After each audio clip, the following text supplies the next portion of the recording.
The dust of prosperity. Arizona settled on everything, a fine red powder that coated the righteous and the damned alike. It got in your teeth, in the folds of your clothes, and in the lines of your soul. By late afternoon, the sun had beaten the town into a state of weary submission. The heat radiated in shimmering waves from the clapboard storefronts, and the only sounds were the lazy buzz of flies and the distant, rhythmic clang of the blacksmith's hammer. It was a town that kept its secrets buried just beneath that layer of dust, and its judgments sharp as a shard of broken glass. From the shadows of the livery stable, Eli watched the world through narrowed eyes. He was a man made of long lines and quiet angles, his frame tall and lean against the rough-hewn timber of a support post. He'd been standing there for the better part of an hour, motionless as a desert hawk on a thermal, his presence a silent counterpoint to the town's simmering life. His hat was pulled low, shadowing a face that had been carved by wind and sun, leaving little room for soft expressions. He was just passing through, a fact made clear by the well-used saddlebag slung over the back of his buckskin horse, which stood patiently beside him, occasionally stamping a hoof and jingling the bit. Passing through was what Eli did best. He never stayed long enough for the dust to truly settle on him. Then the doors of the Red Dog Saloon swung open, vomiting a rectangle of amber light and a blast of raucous laughter into the street. A figure stumbled out, catching herself on the hitching rail before the doors could swing back and slap her. It was the girl, Claire. Eli didn't know her name then, but he knew her story. Every man, woman, and child in prosperity knew it. They told it in whispers behind cupped hands, in sanctimonious headshakes over church pews, and in lewd jokes over cheap whiskey. She was the saloon owner's girl, the one who lived in the rooms above the bar with a man old enough to be her grandfather, a man whose hands were as heavy as his temper was short. She stood there for a moment, her back to the saloon, a silhouette against the garish light. She clutched a small, worn bundle to her chest, everything she owned in the world. Likely, when she finally turned, the fading daylight caught the side of her face. A fresh bruise, ugly and dark, blossomed across her cheekbone, swelling the delicate skin around her eye into a painful-looking puff. It was the kind of mark that couldn't be hidden, the kind that was meant to be seen, a brand of ownership. She started walking, her steps unsteady but determined. She kept her head down, her gaze fixed on the dusty planks of the boardwalk, as if she could will herself invisible by not meeting anyone's eyes. But in a town like Prosperity, invisibility was a luxury afforded to no one, least of all her. Mrs. Gable, the preacher's wife, was coming out of the general store, her basket laden with flour and salt pork. She saw Claire, and her lips pinched into a thin, white line of disapproval. She pulled her skirts in tightly, as if Claire's misfortune were a contagion that could leap across the 6 feet of dusty air between them, and hurried on her way without a word. 2 miners sitting on a bench outside the assayer's office stopped their whittling. One nudged the other, and a low chuckle rumbled between them. They watched her pass with the kind of predatory interest that made a woman feel like a piece of meat on a hook. Claire flinched at their laughter, her shoulders hunching further. She clutched her bundle so tightly her knuckles went white.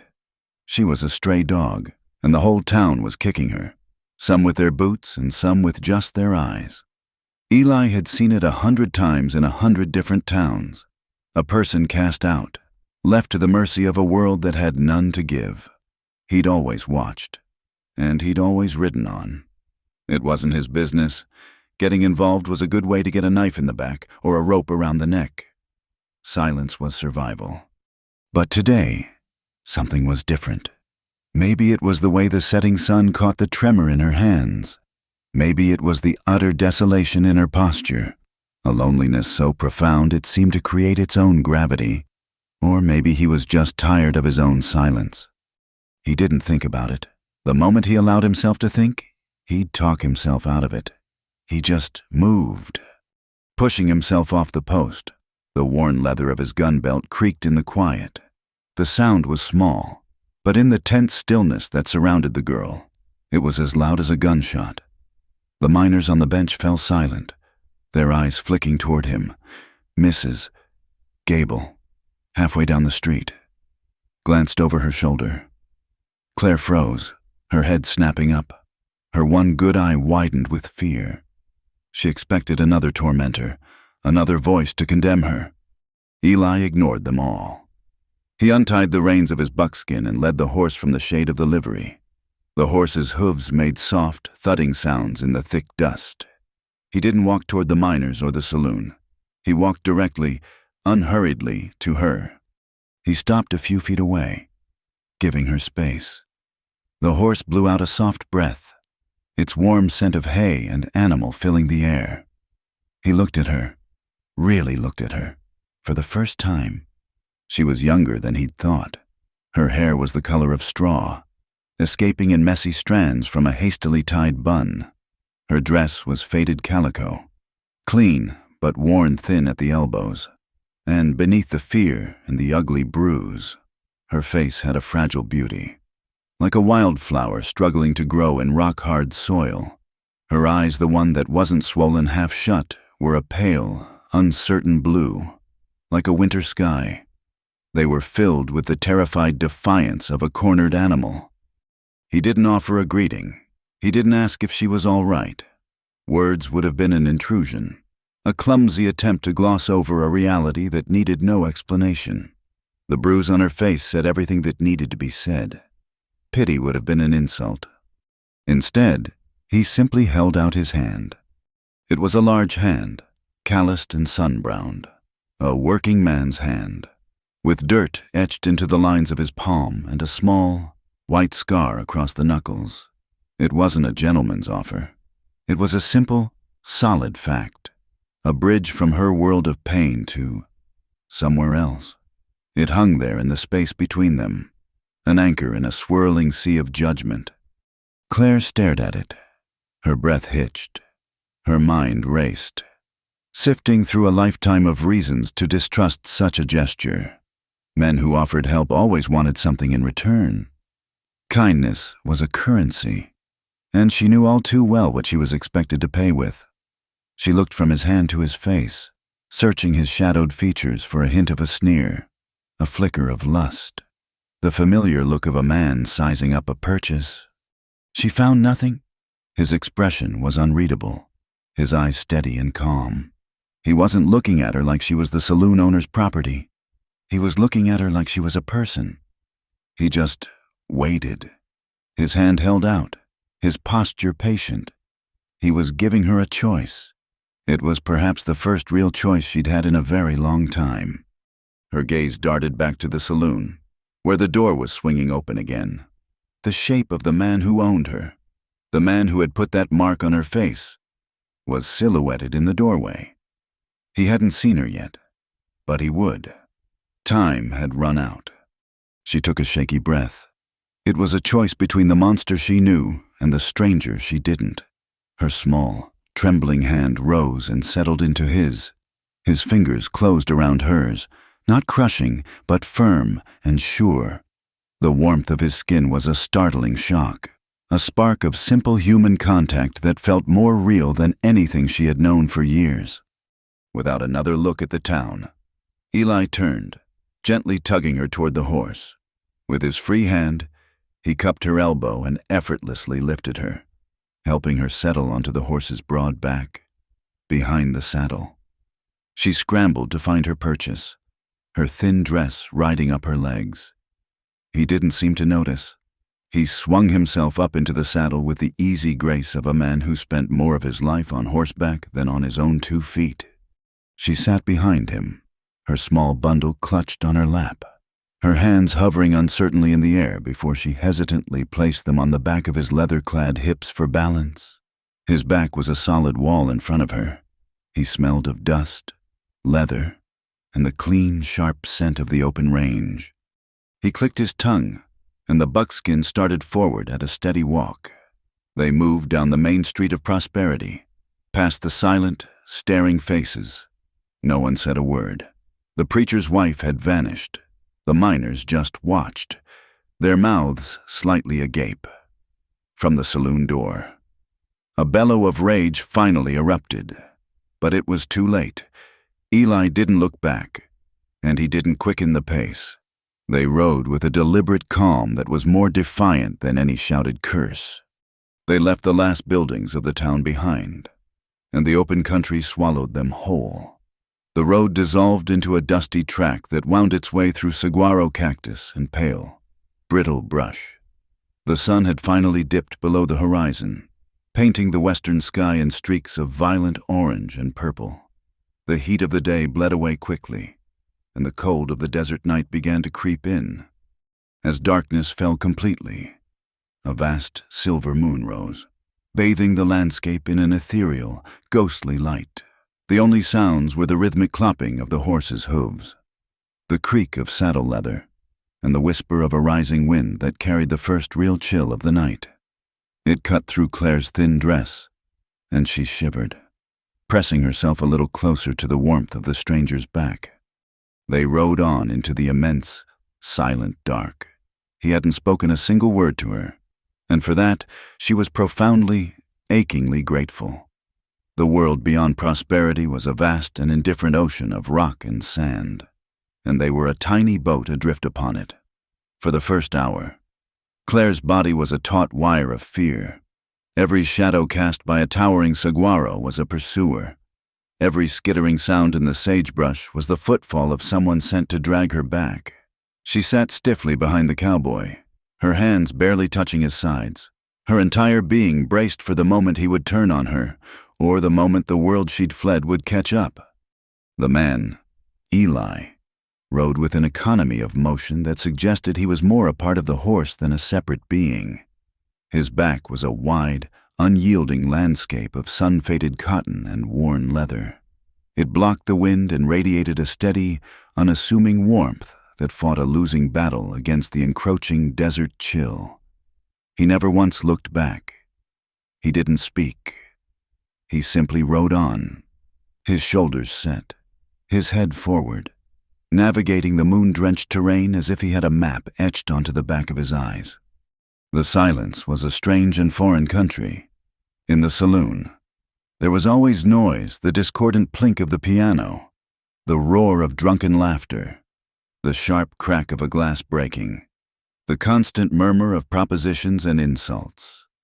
Silence was a void, and Claire's mind, accustomed to constant defense, rushed to fill it with her own anxieties. What did this man want? No one did anything for nothing. Kindness was a trap, a baited hook she had learned to recognize from a painfully young age. She replayed the scene in town over and over, his quiet approach, his outstretched hand, the way he'd lifted her onto his horse without question or comment. It made no sense. He had seen the bruise. He had seen the stares. He had to know what they called her. Yet, he had acted. As the hours wore on, raw fear slowly gave way to a profound, bone-deep exhaustion. The adrenaline that had propelled her out of the saloon had burned itself out, leaving behind a hollow ache. Her muscles, unused to riding, screamed in protest. The cold was no longer just a nuisance. It was a physical presence. Seeping through her thin dress and into her marrow, her shivering became uncontrollable, her teeth chattering in a rhythm that matched the horse's gait. She pressed herself closer to Eli's back, not out of any sense of intimacy, but for the simple, desperate need for warmth. If he noticed, he gave no sign. Sometime after midnight, when the moon was a perfect, cold disk directly overhead, he finally reined the horse to a halt. They were in a small, shallow arroyo, sheltered on one side by a high, overhanging slab of red rock. It was a place chosen with care, out of the main path of the wind and difficult to spot from a distance. Eli swung down from the saddle in one fluid motion. For a moment, Claire thought he might just leave her there, but he turned and looked up, his face once again lost in the shadow of his hat brim. He raised his arms. "Easy now," he said. His voice was low and rough, like stones rubbing together. It was the first time he had spoken to her. She slid awkwardly from the horse's back, her legs numb and clumsy. She would have crumpled to the ground if not for his hands closing firmly around her waist, steadying her until she found her footing. His touch was impersonal, practical, and over in an instant, he released her and turned to his horse, beginning to unbuckle the saddle. Claire stood there, hugging herself, feeling useless and exposed. She watched as he worked with a quiet, practiced efficiency. He removed the saddle and blanket, checked the horse's hooves, and rubbed the animal down with a handful of dry grass, murmuring to it in a voice too low for her to hear. The horse was tended to first. It was the cowboy's way. Only when the buckskin was tethered and contentedly munching on a bit of feed from a saddlebag did he turn his attention to making camp. He didn't ask for her help. He moved about the small clearing, gathering dry mesquite branches and fallen brush. With a small hatchet from his saddle roll, he split a few larger pieces of wood. The sharp, clean thwack of the blade against the wood was the only sound, a punctuation mark in the vast, silent night. He built a small fire pit with rocks, and soon, a tiny spark from his flint and steel caught on a piece of tinder. He nursed it patiently, blowing gently, until a small, hungry flame flickered to life. As the fire grew, pushing back the oppressive darkness and the biting cold, he unstrapped a heavy wool-lined coat from the back of his saddle. He walked over to where she stood, shivering by the growing warmth. He held it out to her. Claire stared at the coat, then at him. "But you'll be cold," she whispered, her voice a raw croak. He just shook his head slightly, a small, almost imperceptible gesture, and pushed the coat a little closer to her. She finally, hesitantly, reached out and took it. The wool was heavy and smelled of him leather, wood smoke, and the faint, clean scent of the outdoors. She slipped her arms into it. It was huge on her, the sleeves covering her hands entirely, the hem falling well below her knees. But it was gloriously, wonderfully warm. The thick lining was a barrier against the night, a shield she could pull around her. She wrapped it tight, burying her face for a moment in the collar, inhaling a breath that wasn't laced with the stench of stale beer and cheap perfume. Eli had already turned away. He laid out his bedroll on one side of the fire, a respectable distance from where she stood.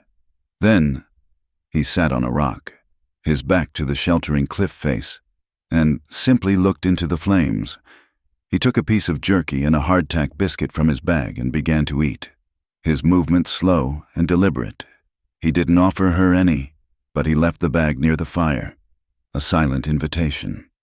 After a moment, her hunger overriding her apprehension, Claire crept forward, took out a biscuit, and retreated to her own spot on the other side of the fire, pulling the coat around her like a tent. They sat in that same silence for what felt like another lifetime. The fire crackled and spat, sending embers dancing up into the infinite, star-dusted sky. The wind howled softly over the top of the rock ledge. The warmth of the flames and the heavy coat began to thaw the ice in her veins, and with the physical comfort came the full, crushing weight of her reality. She had escaped. She was free, but she was also nothing. A woman alone, with a ruined reputation and not a penny to her name, wholly dependent on the mercy of a silent stranger. Why, the question beat against the inside of her skull. Why had he helped her? What would he expect in return? The payment was always the same. She had learned that lesson before she was old enough to even understand it. She watched him across the flickering flames. His hat was off now, set beside him on the ground. His hair was dark and shaggy, and the firelight carved deep shadows into the planes of his face, making him look older, harder. He wasn't looking at her. His gaze was fixed on the heart of the fire, his expression thoughtful, distant. He seemed utterly unaware of her, as if he were completely alone. The quiet was no longer a comfort. It was a canvas, and her fears were painting ugly pictures all over it. She couldn't bear it anymore. She had to know what kind of man he was. She had to know if she had simply traded one cage for another. Her voice, when it finally came, was so small she wasn't sure he'd heard it over the wind. A fragile, trembling whisper. "Aren't you afraid?" He didn't move for a long moment. She thought perhaps he hadn't heard her after all. Then, slowly, he shifted his gaze from the fire, though he did not look directly at her, afraid of what he asked, his voice still that low rumble. Claire hugged her knees, pulling the heavy coat tighter. The words caught in her throat. To say them aloud was to give them power, to admit to the label that had been seared onto her soul. She took a ragged breath. That I'm ruined.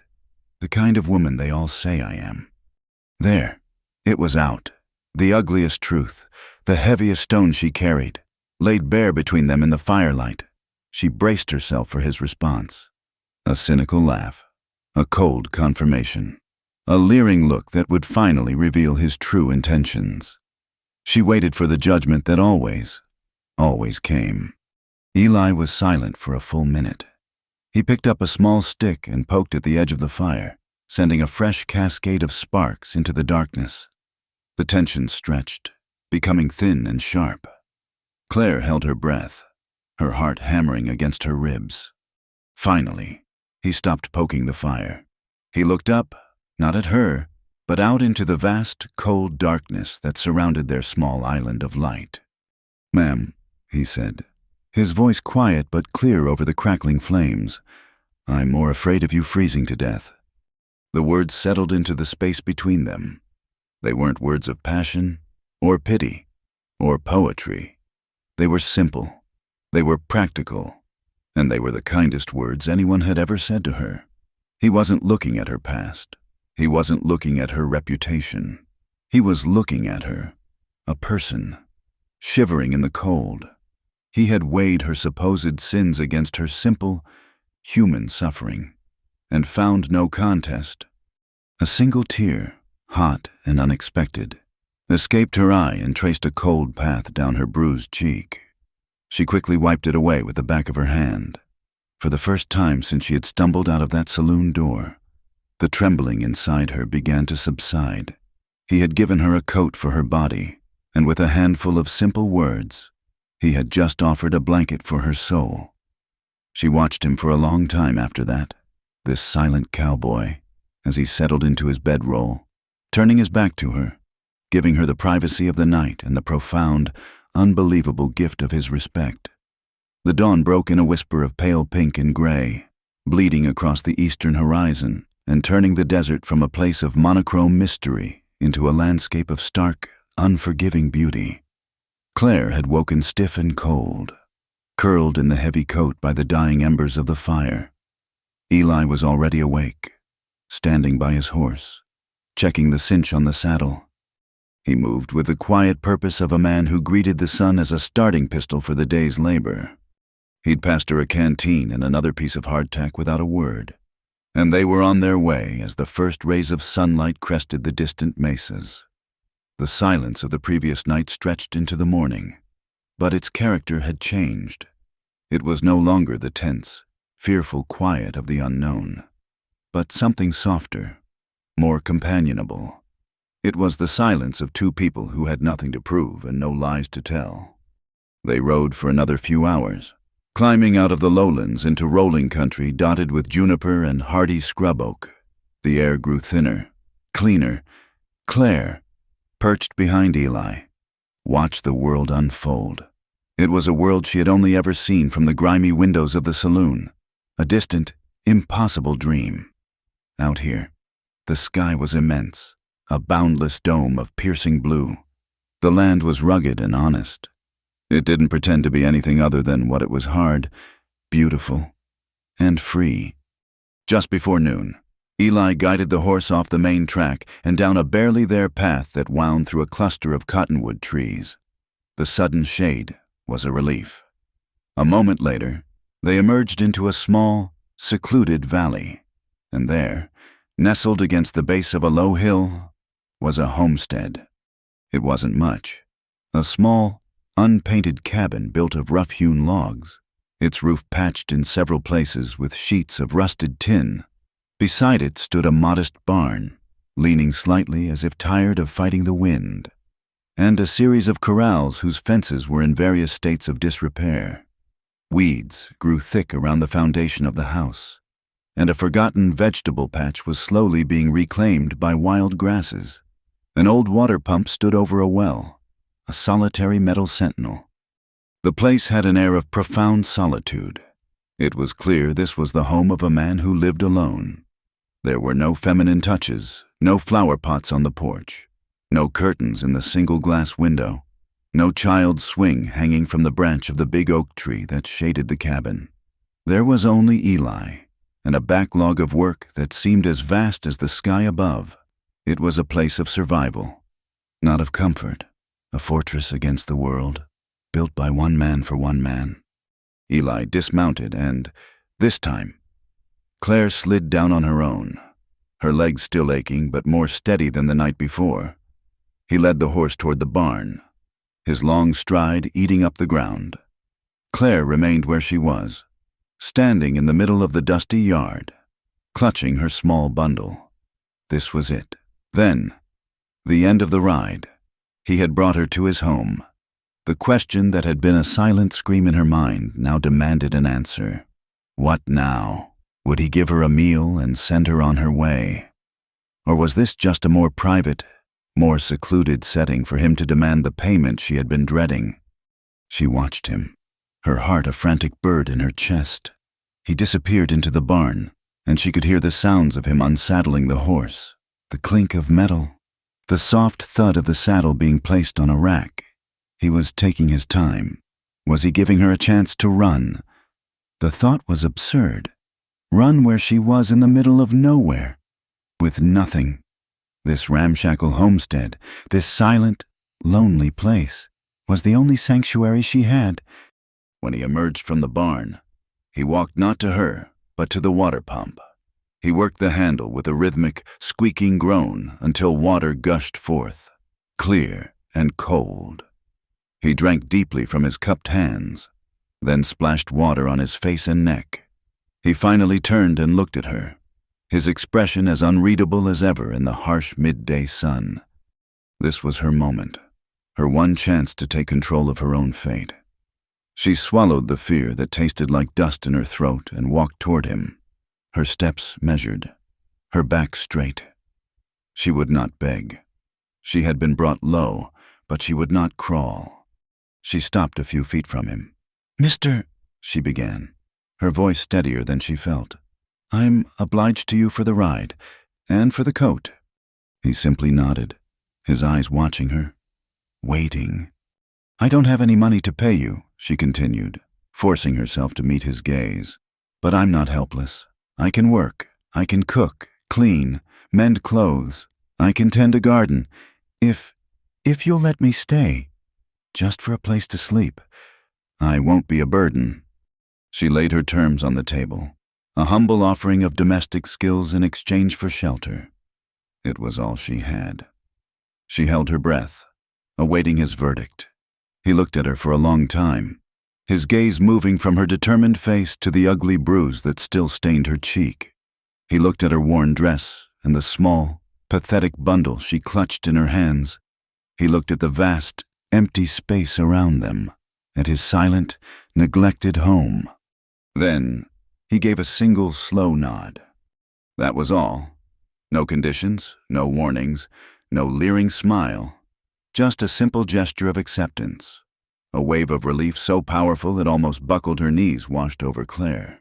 She had to clench her fists to keep from weeping. Eli seemed to consider the matter settled. He turned and gestured with his head toward the cabin. "Door's unlocked," he said, and then he walked over to a sagging section of the corral fence, pulling a hammer and a handful of nails from a toolbox near the barn.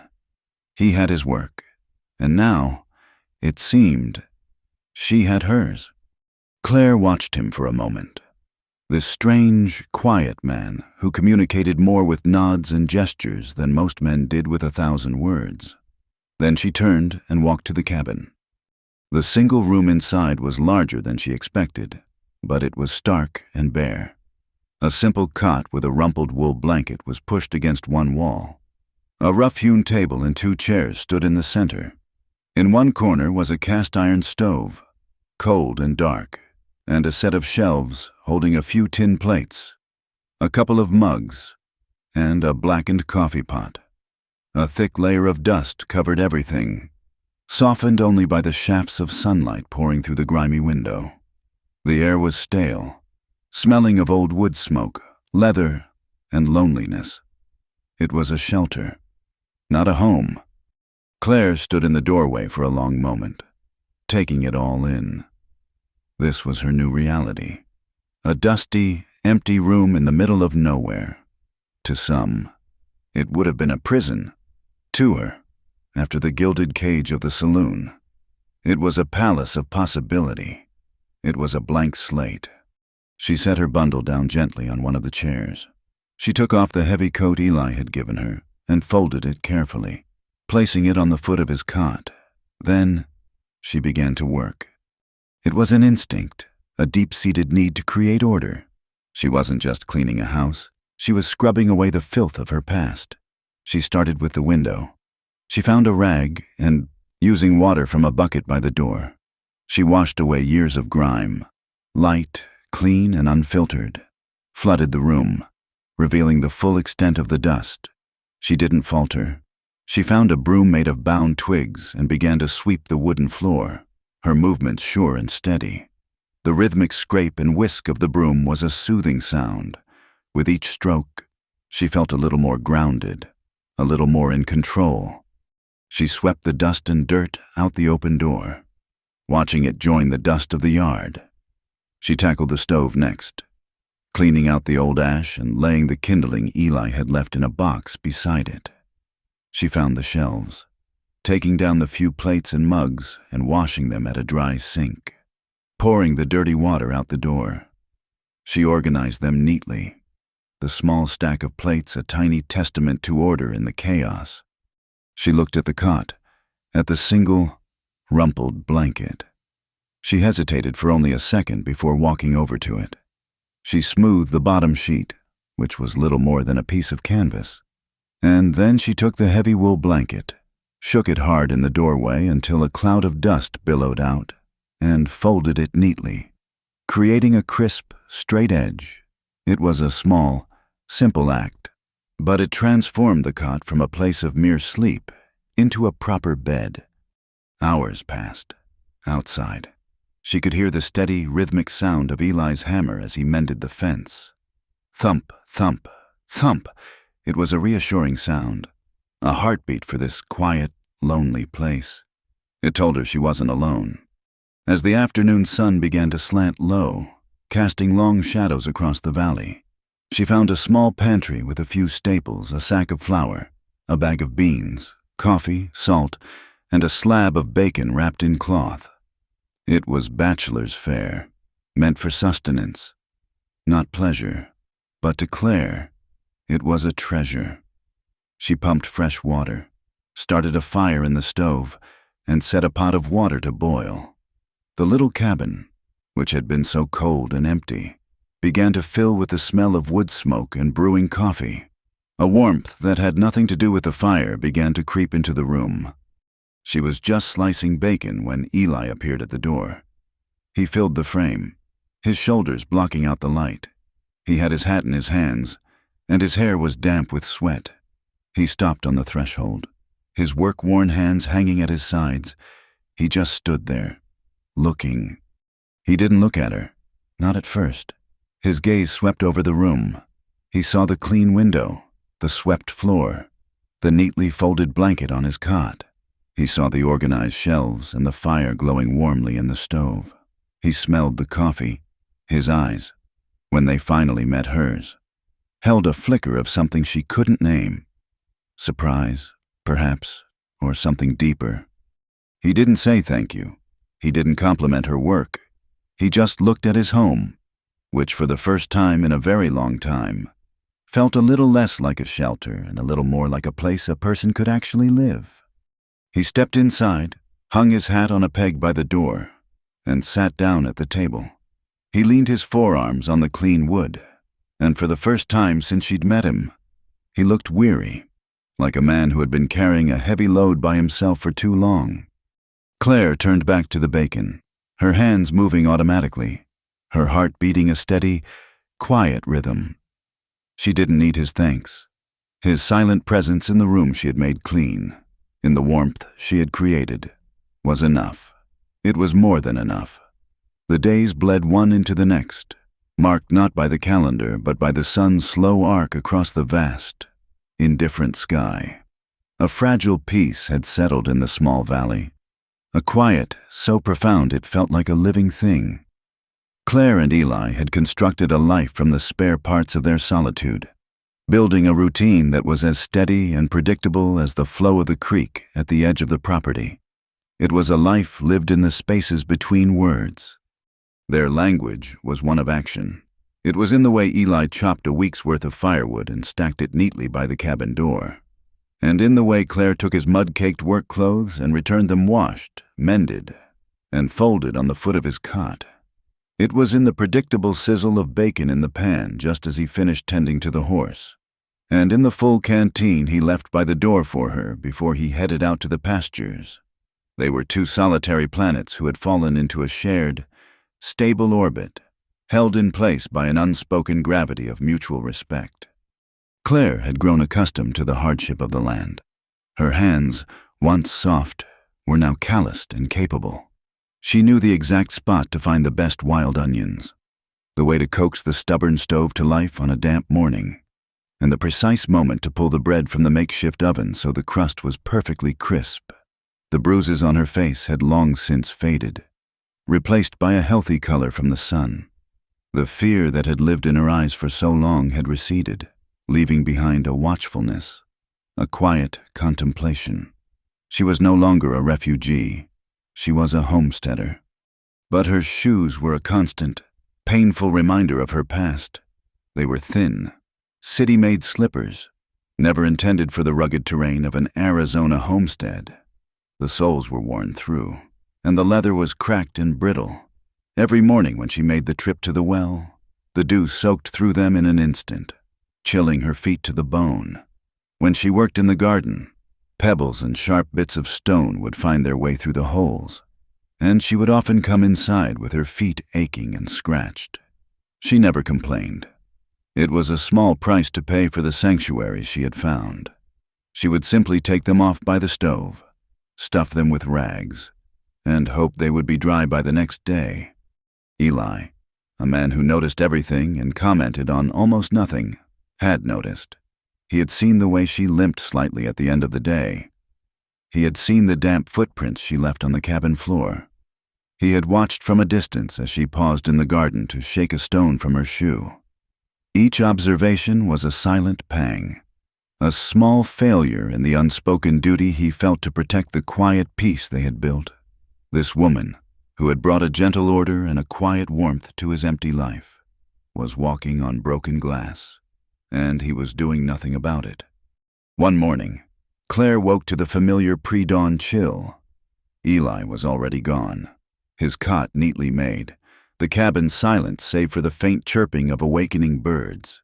She rose from her own small pallet on the floor, her body stiff from the hard planks, and went to the stove to start the fire. And there, on the floor just inside the kitchen door, she saw them. A pair of leather boots set side by side. They were not new, but they were in immaculate condition. The leather was dark and supple, clearly well cared for, and the soles were thick and solid. They had been recently cleaned. The scent of saddle soap and mink oil hung faintly in the air. Next to the boots lay a small, neatly folded square of clean, dry flannel, the kind one might use to polish tack. Claire froze, her hand hovering over the kindling box. She stared at the boots. They were his, a spare pair, perhaps, from a trunk she had never looked inside. They were far too large for her, but they were solid. They were whole. They were a fortress against the sharp stones and the morning dew. She looked around the empty cabin, as if he might be hiding in the shadows, watching for her reaction. But there was only the gray morning light filtering through the clean window. There was no note. There would be no explanation. This was his way. He had seen a problem and provided a solution. It was as simple and as direct as mending a fence or digging a well. But to Claire, it was so much more. She knelt, her knees touching the cool wooden floor, and reached out a tentative hand, not to the boots, but to the small, folded cloth beside them. She picked it up. It was soft and dry. He had left it for her to dry her feet, or perhaps to wipe the mud from her old shoes. It was such a small thing, a scrap of flannel, but it was an act of profound and intimate observation. He had not just seen her need, he had anticipated her comfort. In her past life, a gift from a man was a down payment. It was a hook, baited and thrown, expecting something in return. A ribbon, a meal, a bottle of cheap perfume, they were all transactions, precursors to a demand. This was different. This was not a transaction. This was a gesture of pure, unadorned care. It was a silent statement. Your comfort matters. Your pain is seen. Tears pricked her eyes, hot and sudden. She blinked them back fiercely. Crying felt like a weakness, an indulgence she could not afford. Instead, she took the gift for what it was. She sat on the floor, pulled off her damp, pathetic slippers, and used the flannel cloth to dry her feet. Then, she picked up one of the heavy boots. She stuffed the toe with a clean rag from her mending basket and slid her foot inside. It was loose, but with the rag in place, it was wearable. She put on the other one. She stood up, her feet encased in solid, protective leather. She took a step. The floorboards felt different, more solid beneath her. She felt taller, safer. She didn't say anything when he returned for breakfast.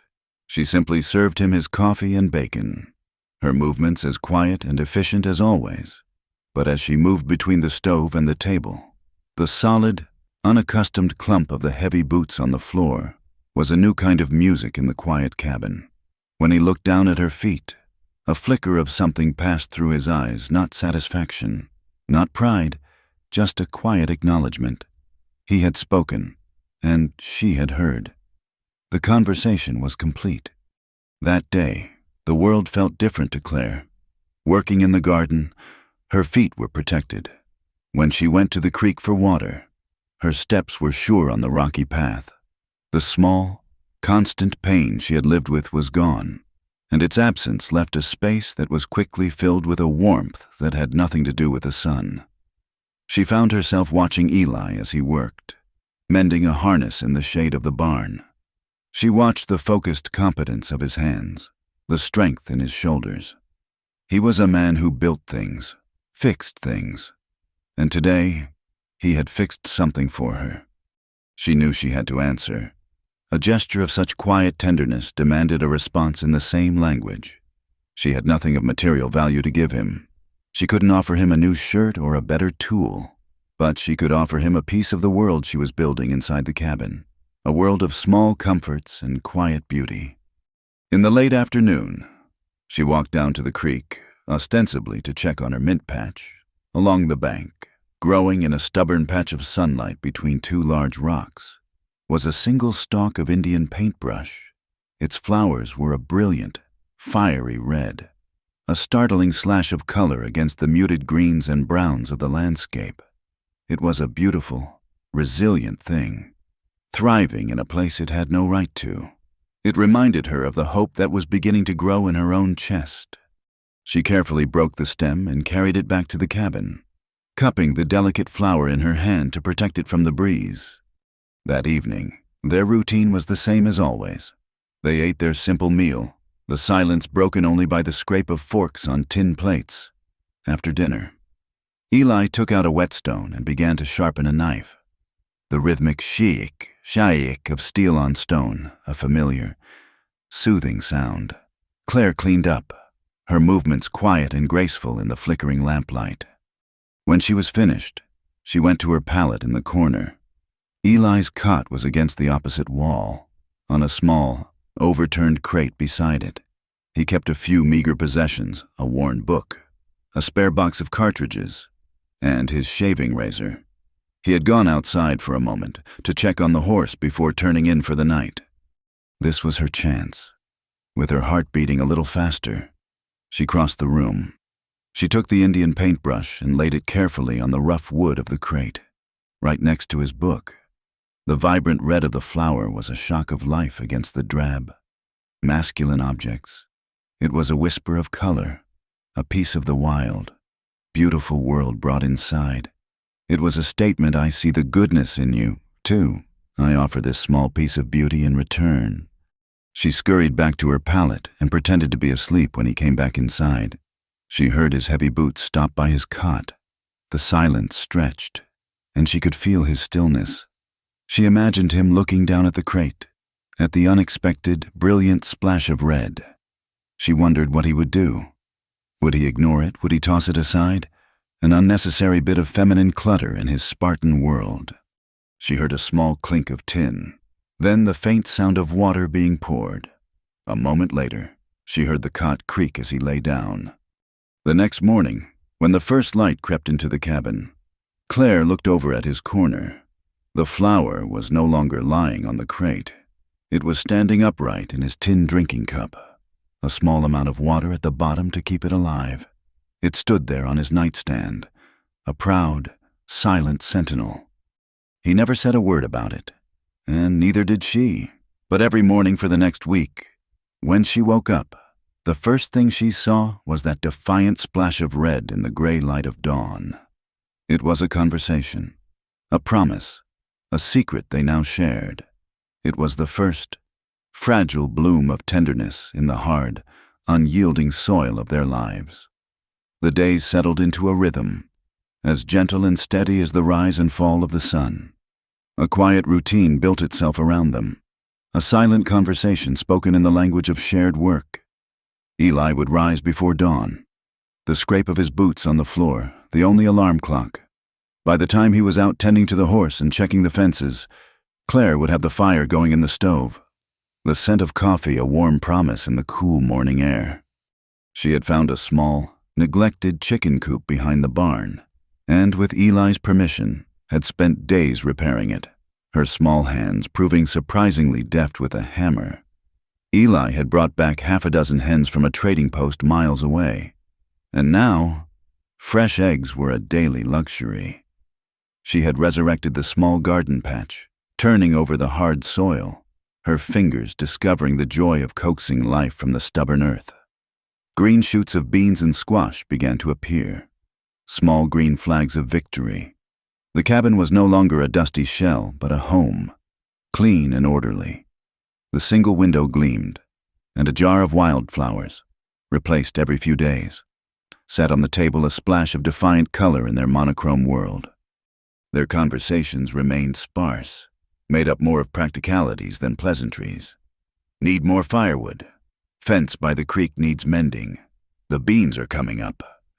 Yet, within this space of few words, a delicate trust was growing. It was in the way he left his mending pile by the hearth, knowing she would find it and patch the worn fabric with her neat, small stitches. It was in the way she knew exactly how he liked his coffee, strong and black, and had it waiting for him when he came in from the fields. His shoulders slumped with fatigue. The peace they had built was a fragile thing, a soap bubble shimmering in the harsh desert sun. They both knew it, but in the quiet valley, with only the wind and the hawks for company, it was easy to forget the cruelties of the world they had left behind. The shattering came on a Tuesday, in the form of a creaking buckboard wagon pulled by a sway-backed mule.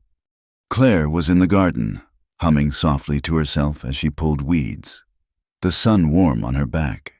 The sound of the approaching wagon was so alien that at first she didn't recognize it.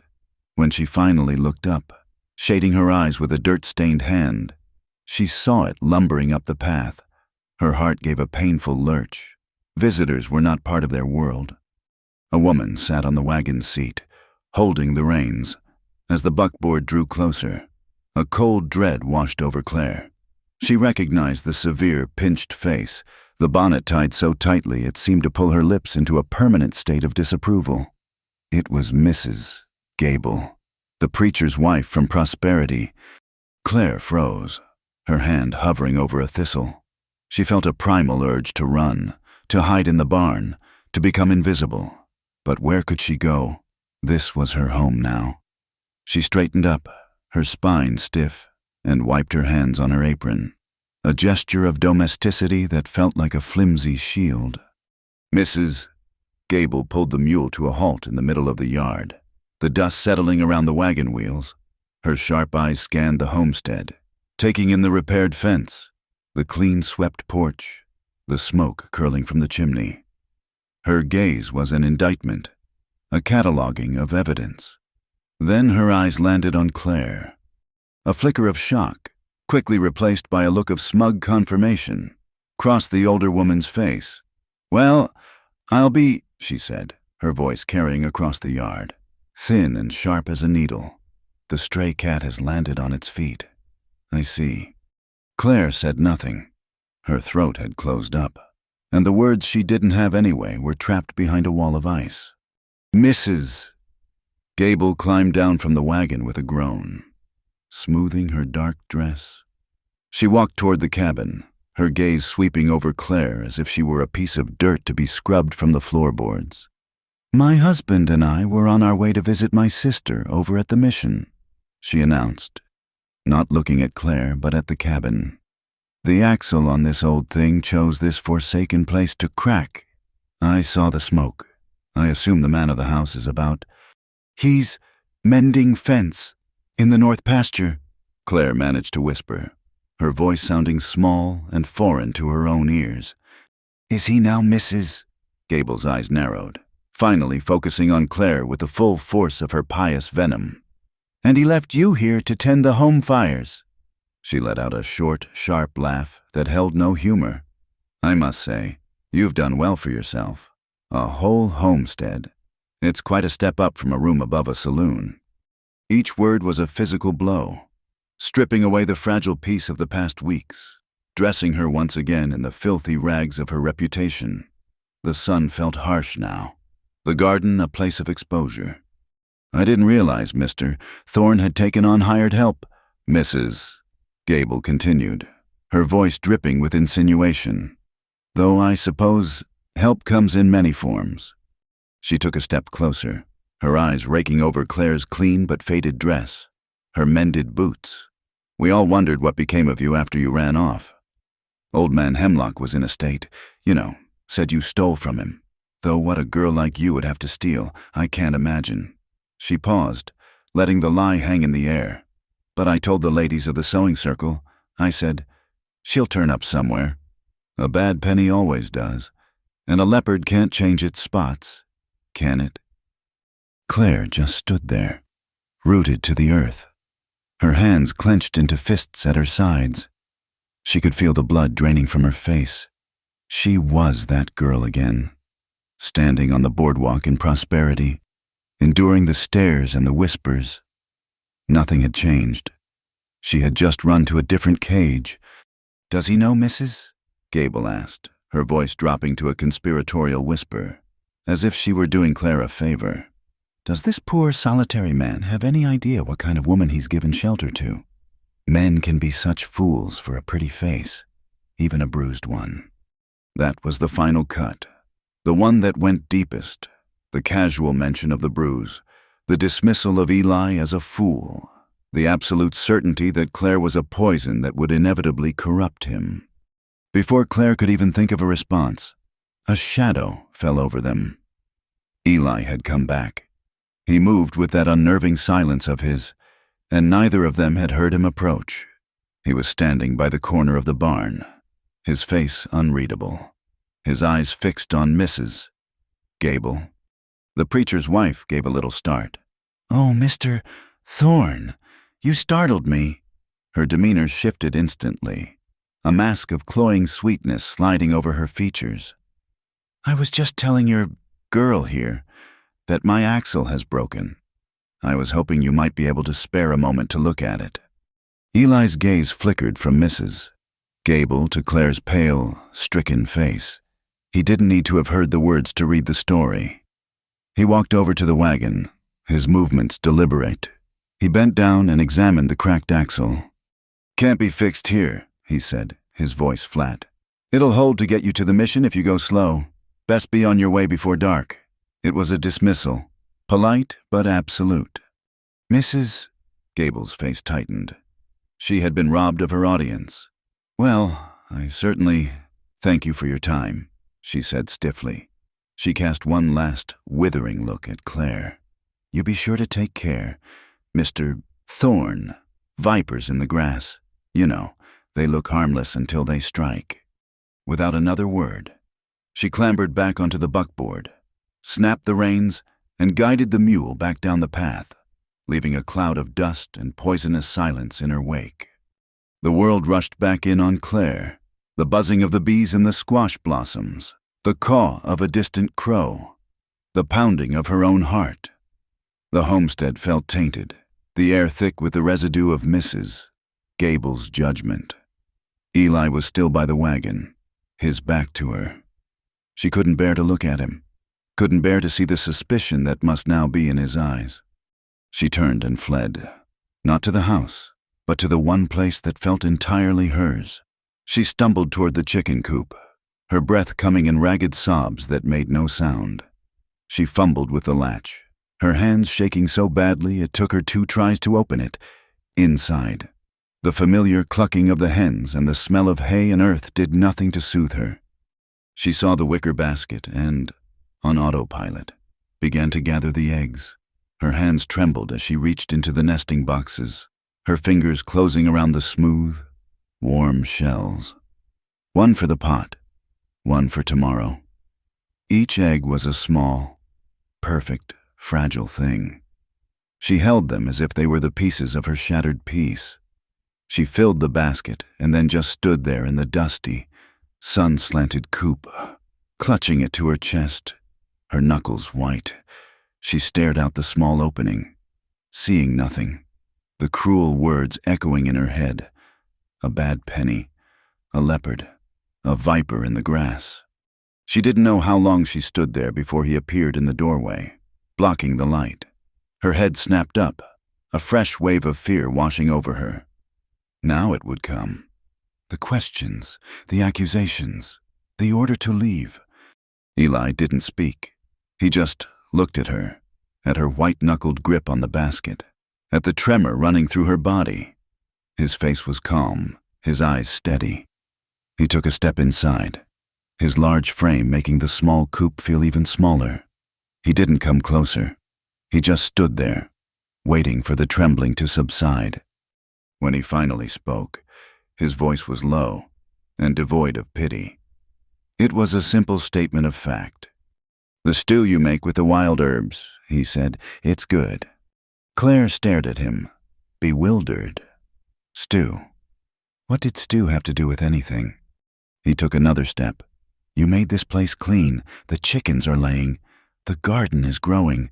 He paused, his gaze unwavering. "That's real. That's what I see." He took the basket of eggs from her hands. His calloused fingers brushed against hers. A brief, grounding touch. "What that woman says," he continued, his voice dropping even lower, "that's just noise. It's got nothing to do with you, or this place." He held her gaze for a second longer, a silent affirmation that was more powerful than any shout. Then he turned and walked out of the coop, taking the basket of fragile eggs with him. He didn't look back. He left her alone with his words. Claire sank onto a bale of hay, the strength going out of her legs. "That's real. That's what I see." He hadn't defended her.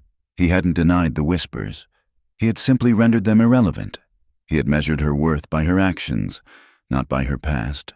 He saw her not as the saloon owner's property, but as the woman who made his house a home. He believed in her. That night, long after the cabin was dark and the only sound was the chirp of the crickets, Claire lay on her small pallet, curled under a thin blanket, and for the first time since she had arrived, she cried. The tears weren't for the cruelty of Mrs. Gable, or for the shame of her past. They were hot, silent tears of profound and painful relief. It was the sound of a wall she hadn't even known was still standing inside her, finally crumbling to dust. She was crying because, for the first time in her life, someone had seen her and had decided she was good. The wake of Mrs.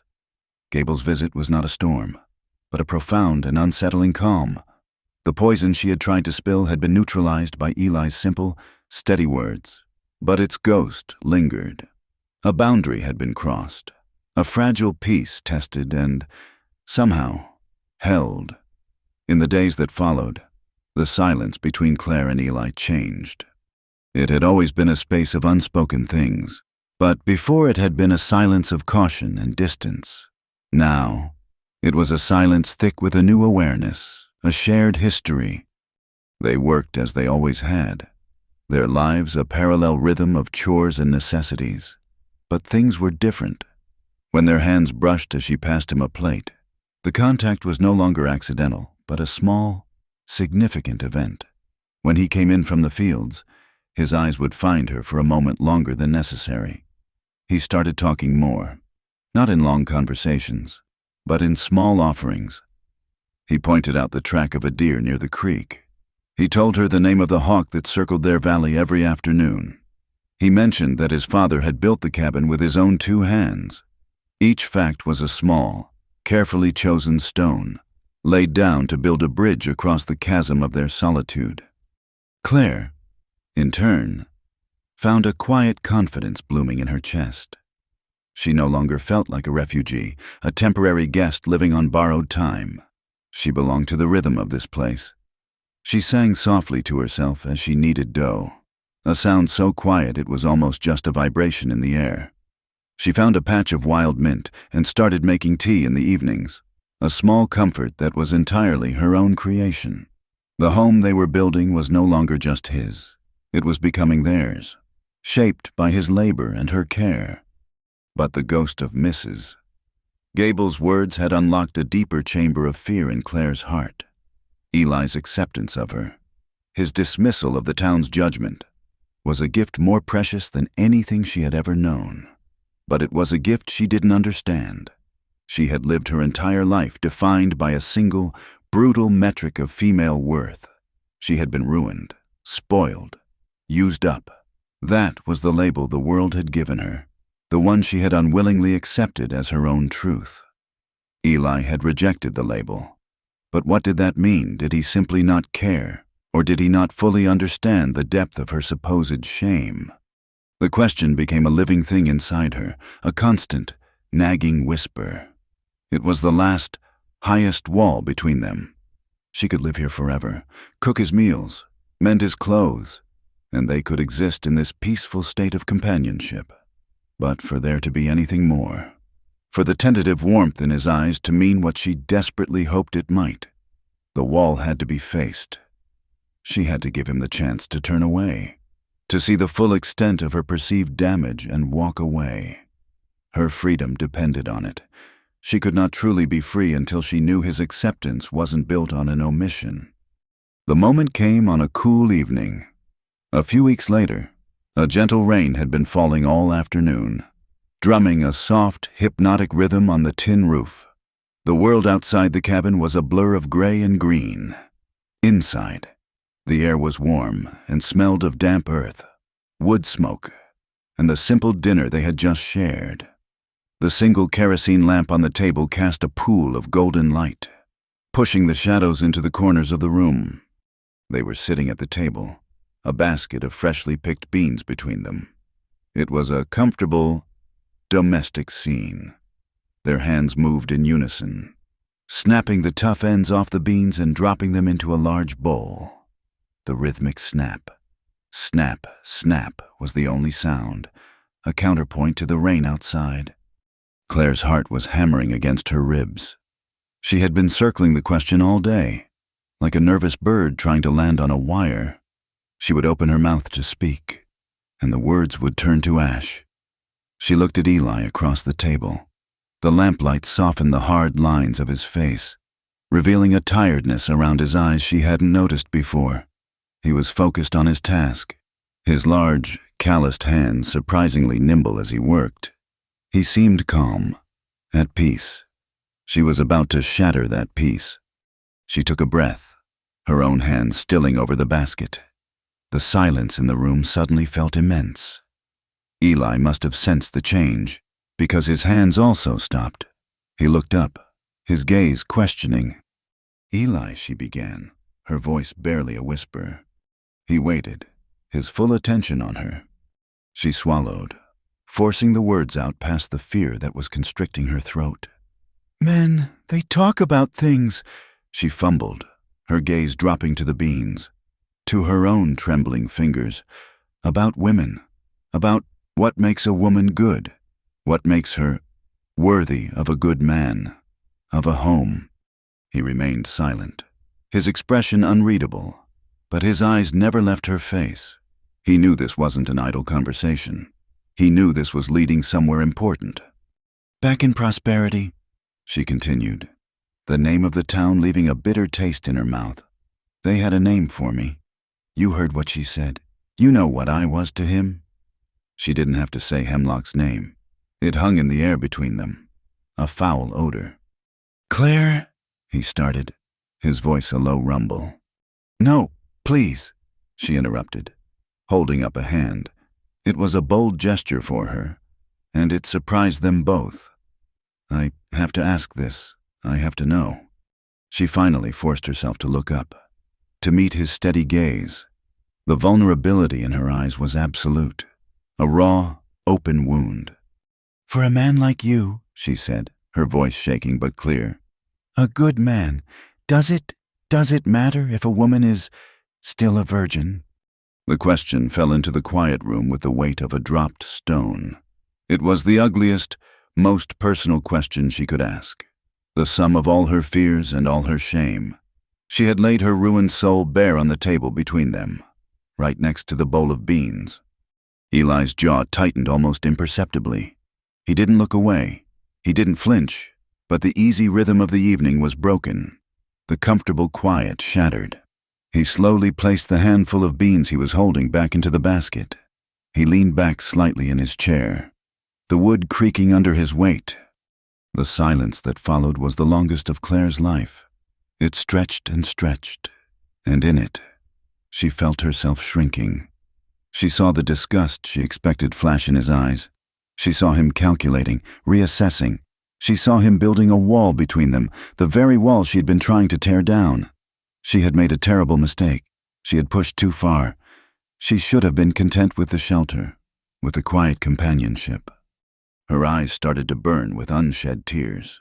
She was about to stammer an apology, to take it all back, when he finally moved. He leaned forward, placing his hands flat on the table. He looked down at his own hands, at the dirt etched into the lines of his palms, at the scars that mapped a life of hard labor. "Labels," he said, his voice quiet but rough, as if the words were being carved from stone. "That's all that is, a label.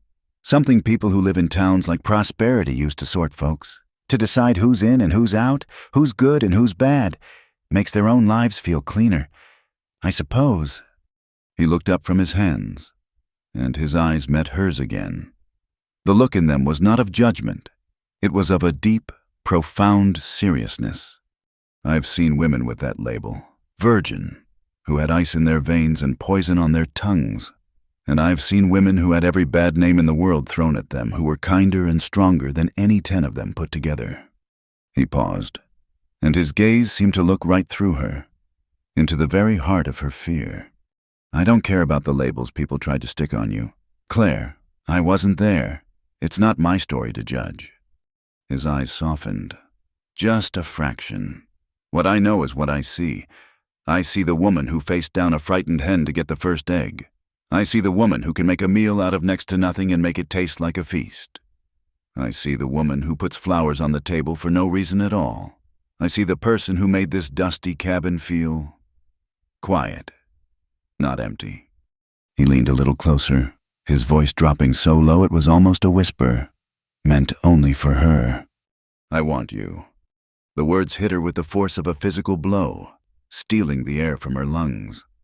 He saw the shock in her eyes and pressed on, determined to make her understand. Not a label, not a past, not what some drunken fool in a saloon thought he owned. His eyes held hers, a lifeline in a swirling sea of doubt. "I want you, Claire, just you." The tears that had been threatening finally fell, not in a torrent of grief, but in two slow, silent tracks down her cheeks. They were tears of absolution. He had not just answered her question. He had dismantled it. He had taken the heaviest, ugliest stone she carried and crushed it to dust in his hands. The word virgin was a lock on a cage she had been trapped in her whole life, and he had just handed her the key. He didn't see the cage. He only saw her. They sat there for a long time as the rain pattered on the roof. The world outside washed clean. The bowl of beans sat forgotten between them. Nothing had changed, and yet everything had. The last wall had come down, not with a crash, but with a few simple, honest words, and in the space where it had stood, something new and terrifying and beautiful was finally free to grow. The words "I want you" had settled into the foundations of their new life, solidifying everything that had been tentative and unspoken. In the weeks that followed their conversation in the lamplit cabin, the air itself seemed to change. The quiet was no longer a space of caution, but one of deep, abiding comfort. A simple glance across the table could hold a whole conversation. A shared smile as they watched the clumsy antics of a newborn calf was a bond stronger than any vow. The harsh lines of Eli's solitude had softened. He would sometimes pause in his work, leaning on a fence post, and just watch her as she tended the garden, a look of quiet wonder on his face. And Claire, for the first time in her life, moved with an unburdened grace. The constant, gnawing fear that had been her lifelong companion had receded, replaced by a tentative but resilient joy. She had found her place, not just in a house, but in a man's respect. She was not a possession or a convenience. She was Claire, and that was enough. Their world was small, bounded by the creek to the north and the mesas to the south, but it was complete. The past was a distant country, its painful memories beginning to fade like old photographs left in the sun. She had started to believe it could not reach her here. She was wrong. It came on a moonless, star-dusted night. A storm had passed through at dusk, leaving the air washed clean and cool. They were inside the cabin, the door open to let in the sweet smell of the damp earth.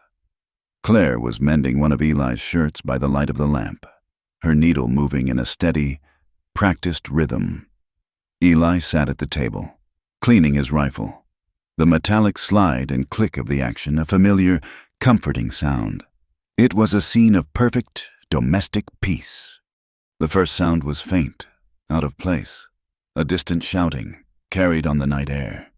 Eli's hand stilled on the rifle. He lifted his head, his body instantly alert, like a wolf sensing a change in the wind. "What was that?" Claire whispered, pausing her sewing. He didn't answer. He rose from his chair, his movements silent and fluid, and went to the open doorway, peering out into the impenetrable darkness of the valley. Claire's heart began a slow, heavy thud against her ribs. The peace was already gone, shattered by a single, errant sound. Then they heard it again, closer this time. The unmistakable sound of horses, ridden hard and carelessly, accompanied by a burst of drunken laughter that was a desecration of the sacred quiet. There were several of them. "Get away from the door," Eli said, his voice a low command.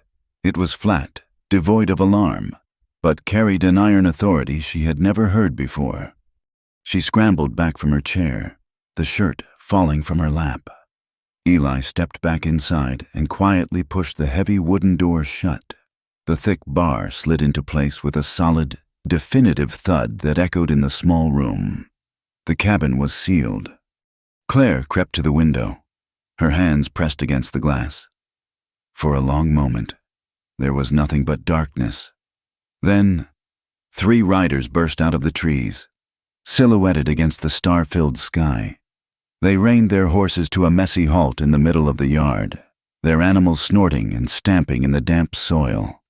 A cold, sick dread washed over Claire, so powerful it threatened to buckle her knees, even in the gloom. She recognized the man in the lead. He was slumped in his saddle, a bottle held loosely in one hand. Jedediah Jed Sykes, a mule skinner and a permanent fixture at the Red Dog Saloon. A man whose eyes had always lingered on her with a particular kind of greasy familiarity. With him were two others she vaguely recognized drifters, Silas and Finn, men who would do anything for the price of a bottle. "He found me," she breathed, the words a wisp of pure terror. She stumbled back from the window, her hand flying to her mouth. The past wasn't a distant country. It had just ridden into her yard. Eli was no longer by the door. He was standing by the hearth, taking down the larger of his two rifles from the pegs above the mantel.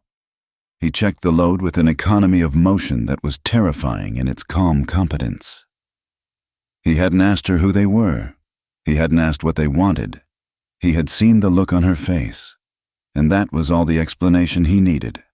"Stay by the stove," he said, his back to her. "Keep low." Outside, Jed took a long pull from his bottle and then let out a whoop. "Thorne, Eli Thorne, we know you're in there hiding my property. Are you?" "My property?" The word struck Claire like a physical blow.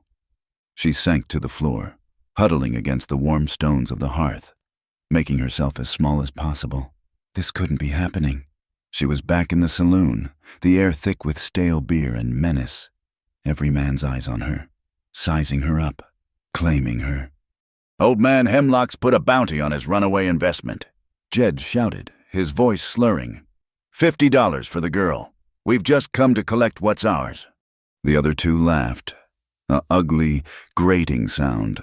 One of them, Silas, dismounted and swaggered toward the cabin door.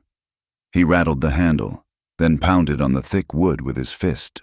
"Come on out, girlie, don't make us break it down. We promised to be gentle." More laughter. Claire squeezed her eyes shut, a choked sob catching in her throat. She was trapped. All her work, all the peace she had so carefully built, was about to be burned to the ground by three drunken fools. Eli moved to the window, staying to the side, a dark, dangerous silhouette against the lamplight. He peered through a small gap in the curtains. His face was a mask of cold fury. "Go away." "Jed!" Eli's voice boomed through the door, startling Claire with its volume and its raw, contained power. "You're drunk, and you're trespassing." "Trespassing?" Jed cackled from his horse. "We ain't trespassing. We're repossessing that little thing in there belongs to another man. You got no claim." Eli said nothing. His silence was more menacing than any threat. The standoff stretched. The men in the yard grew more agitated, their drunken courage feeding off Eli's lack of response. They hurled insults at the silent cabin, their words growing fouler, more explicit. They were trying to provoke him, to draw him out. Claire huddled on the floor, her hands over her ears, trying to block out the vile descriptions of what they planned to do when they got their hands on her. She peeked through her fingers at Eli. He stood like a statue, the rifle held at a low ready. He was the only thing standing between her and the snarling animals outside. He was risking his life, his home, everything, for her, for the woman they called a stray, a viper, a piece of property. And there was not a flicker of hesitation in his stance. He was a solid wall of absolute, unwavering protection. A new feeling began to stir beneath her terror. It was a hot, fierce anger, an emotion she had suppressed for so long she barely recognized it. They were not just threatening her. They were trying to destroy this place, her home. They were trying to hurt him, her protector, the man who had shown her a kindness she had never known. Silas, tiring of the verbal assault, drew his pistol and fired a shot into the air. The sound was deafening in the enclosed valley. The bullet whined off into the night. "That's your last warning. Thorne, send her out." That was it. The line had been crossed. The anger inside Claire burned away the last vestiges of her paralyzing fear. She was not the same terrified girl who had fled prosperity. She was a woman who had a home to defend. Slowly, she got to her feet. Her legs were still trembling, but her back was straight. Eli glanced at her, his eyes questioning, worried. She didn't speak. She walked to the table where he had been cleaning his other gun, a heavy Colt revolver. The spare box of cartridges sat beside it. She picked up the box, her hands surprisingly steady, and carried it over to the small crate beside the window where he stood. She set it down within his easy reach. A look of understanding passed over his face. He gave her a single, sharp nod. Acknowledgement. Acceptance. She was no longer a liability to be protected. She was a partner in the defense. Buoyed by that small gesture, she moved through the cabin, her mind racing. She checked the heavy shutters on the back window, making sure the latch was secure. She took the heavy iron poker from the fireplace, its weight a solid, reassuring presence in her hand. She stood near the center of the room, her eyes darting between the front door and the back window, her ears straining for any sound other than the drunken taunts from the yard. Finn had dismounted and was circling the cabin, testing the walls, looking for a weak point. "There's a window around back," he yelled to the others. "Shutter looks loose." Eli's attention was focused on the front, where Jed and Silas were now trying to use a fallen log as a battering ram against the door. The first blow shuddered through the entire cabin. The wood groaned, but held. Claire's heart leaped into her throat. She ran to the back wall, pressing her ear against the logs. She could hear scratching, the sound of a knife blade trying to find purchase in the wood around the shutter's latch. He was trying to pry it open. She looked around desperately. The poker felt clumsy, inadequate. Her eyes landed on the stove. A large pot of water was still simmering from dinner. An idea, desperate and dangerous, took hold. Without a second thought, she grabbed 2 thick rags, wrapped them around the pot's hot handles, and lifted it. It was heavy, and the hot water sloshed precariously. She moved as silently as she could, her bare feet making no sound on the wooden floor. She stood beside the back window, her muscles straining, the rising steam warming her face. She waited, her entire being focused on the scraping sound. Another heavy thud from the front door shook the cabin. Then, from behind her, she heard a sharp crack as the wood of the shutter latch splintered, followed by the squeal of the hinges as Finn forced it open. A grimy hand appeared in the gap, fumbling for the window sash. Claire didn't scream. She didn't hesitate. She acted. With a surge of adrenaline-fueled strength, she heaved the heavy pot and poured its boiling contents directly through the open window. A horrific, inhuman scream tore through the night, followed by a string of agonized curses. The hand vanished. There was a heavy thud as Finn fell back into the dirt. "What the hell?" Jed yelled from the front. Eli shot a look over his shoulder, his eyes wide with a mixture of shock and fierce pride. He had seen what she had done. The assault on the front door stopped. The night fell suddenly, terrifyingly silent. The tense standoff was not over, but the battle had been joined, and Claire, armed with a cooking pot and a will of iron, was no longer hiding in the shadows.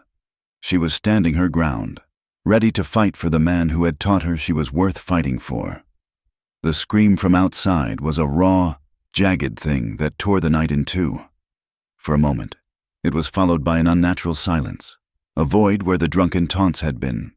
The men in the yard were stunned, their whiskey-soaked brains struggling to process what had just happened. Inside the cabin, the air was electric. Claire stood panting by the back window, the empty pot still in her hands, her knuckles white. Eli shot her a look across the room, a flash of pure astonishment and something else, a fierce, burning pride that warmed her more than any fire. The silence outside was broken by Jed's confused, angry bellow. "Finn, what in damnation was that? You get that window open." Only a string of pained, incoherent moans answered him. The attack from the back was over, but that only meant the full force of their fury would now be directed at the front. "Damn you!" Thorne Silas roared, his voice filled with a new, more vicious edge. He had been pounding on the door. but now he threw his full weight against it, joined by Jed. The log they were using as a batterum slammed into the door with a deafening crack. Wood splintered. The iron bar holding the door trembled in its brackets. "It's giving," Silas yelled. Eli moved away from the window, planting his feet in the center of the room. He held the rifle loosely, its barrel pointed at the door. He was a study in lethal calm, a mountain waiting for the avalanche. "Claire," he said, his voice low and even, never taking his eyes off the shuddering door. "Get behind the table, now." She didn't argue. She scrambled behind the heavy wooden table, crouching low, the iron poker clutched in her hand. It felt like a child's toy against the violence that was about to break into their home. The world had shrunk to the four walls of this cabin. Another crash, louder this time. A long, vertical crack appeared in the door. Moonlight, sharp and white, sliced into the dim room. They could hear the men panting and cursing on the other side as they prepared for another charge. "One more," Jed grunted. The final impact was an explosion of sound and splintered wood. The door burst inward, ripped from its lower hinge, the locking bar torn from the wall and thrown across the room. For a heart-stopping second, Silas stood framed in the ruined doorway, a hulking silhouette against the star-dusted night. His face was a mask of rage. Eli didn't hesitate. He brought the rifle to his shoulder, but Silas was a charging bull. He lunged forward, not giving Eli the space to aim. He crashed into Eli, driving him backward, the rifle discharged with a deafening roar, the shot going wild, tearing a hole in the ceiling and sending a shower of dust and sod down on them. The two men slammed against the far wall with a force that shook the cabin. Eli, though strong, was caught off guard. The rifle was useless at this range, trapped between their bodies. Silas was a bigger man, fueled by whiskey and rage. He drove his head into Eli's face, and Claire heard a sickening crunch. Eli grunted in pain, his head snapping back against the logs. Silas wrapped one thick arm around Eli's neck, squeezing, while his other hand clawed for the knife at his belt. Eli fought back, his hands locked on the man's wrists, his muscles straining as he tried to keep the blade from being drawn. It was a primal, desperate struggle of leverage and brute strength. From behind the table, Claire watched in horror. The world slowed down. She saw the cord standing out on Eli's neck. She saw the wild, triumphant look in Silas's eyes as he slowly, inexorably, began to overpower the man who had saved her. He was going to kill him. Right here, on the floor of their home, he was going to kill Eli. In that moment, something inside her broke. It was not her spirit. It was the last, thin membrane of fear that had encased her heart for her entire life. It shattered into a million pieces, and what rushed into the void was not panic, but a cold, clear, absolute certainty. She was not going to let this happen. She looked at the poker in her hand. Too short, too clumsy. Her eyes darted around the room and landed on the table. Lying where Eli had left it was the heavy Colt revolver. She moved without thinking. She rose from her crouch, her legs shaking not from fear but from a furious, electric energy. She lunged for the table, her hand closing around the cold, checkered grip of the pistol. It was heavier than she could have imagined, an unwieldy weight of steel and wood. She had never held a gun in her life. "Get him!" Silas Jed shouted from the doorway, staying safely outside. Claire raised the gun with both hands, trying to steady its impossible weight. Her arms trembled violently. Through the wavering sights, she saw the two men locked in their life-or-death struggle. She saw Silas's broad, sweating back, a huge and impossible target. She saw Eli's face, contorted with effort, his eyes beginning to glaze over from the lack of air. For the first time in her life, she was not afraid. She was not the saloon owner's property, not the preacher's wife's stray cat, not a victim cowering in the dark. She was the woman who put flowers in a tin cup. She was the woman who had made this place a home, and this animal was trying to destroy it all. She drew a ragged breath, a sob of pure rage catching in her throat. She pointed the barrel at the center of Silas's back. She closed her eyes and pulled the trigger. The explosion was apocalyptic inside the small cabin. It was a physical blow, a concussive force that slammed into her, followed by a sound so loud it felt like her skull had cracked open. The gun bucked in her hands like a living thing, the recoil jolting her arms all the way to her shoulders. The smell of acrid smoke and burnt powder filled her nostrils, choking her. She opened her eyes. Silas was still standing, but he was no longer choking Eli. He was frozen, his back arched, a look of stunned disbelief on his face. A dark, wet patch was spreading rapidly across the back of his right shoulder. He let out a choked, gurgling roar, a sound of pure animal pain, and his grip on Eli went slack. That was the only opening Eli needed. With a desperate surge of strength, he shoved Silas away. The big man stumbled sideways, clutching his shoulder, his face a mask of agony and shock. He stared at Claire, at the smoking gun still held in her trembling hands, his eyes wide with incomprehension. He had been shot by the girl. Eli didn't give him time to recover. He drove his fist into Silas's jaw, a short, brutal blow that snapped the man's head back. Silas's eyes rolled up, and he crumpled to the floor like a felled tree, landing in a heap by the hearth. Eli stood over him, panting, sucking in great, ragged gulps of air. He had a bloody lip, and a dark bruise was already forming on his cheekbone, but his eyes were blazing with a cold, deadly light. Jed, who had watched the entire scene unfold from the doorway, was paralyzed with shock. His drunken bravado evaporated in an instant. He had come for an easy prize. Not a gunfight with a woman who shot to kill, and a man who fought like a cornered wolf. He saw Finn still moaning in the yard, Silas unconscious and bleeding on the floor, and the cold, murderous look in Eli's eyes. He fumbled for the reins of his horse, his hands shaking. "This ain't over, Thorn," he stammered, his voice thin and reedy, but he was already backing away. Eli took a step toward the door, and Jed flinched as if he'd been struck. The mule skinner scrambled onto his horse, turned the terrified animal, and galloped away into the darkness, not even pausing for his fallen comrades. The sound of his horse's hoofbeats faded, leaving behind a silence that was more profound than the noise it replaced. It was a silence filled with the smell of gunpowder, the soft groan from the man on the floor, and the frantic, ragged sound of two people breathing. Eli didn't look at Claire yet.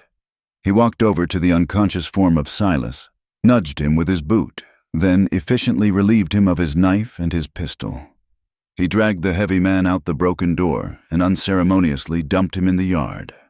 He then went to the back of the cabin, where Finn was still whimpering.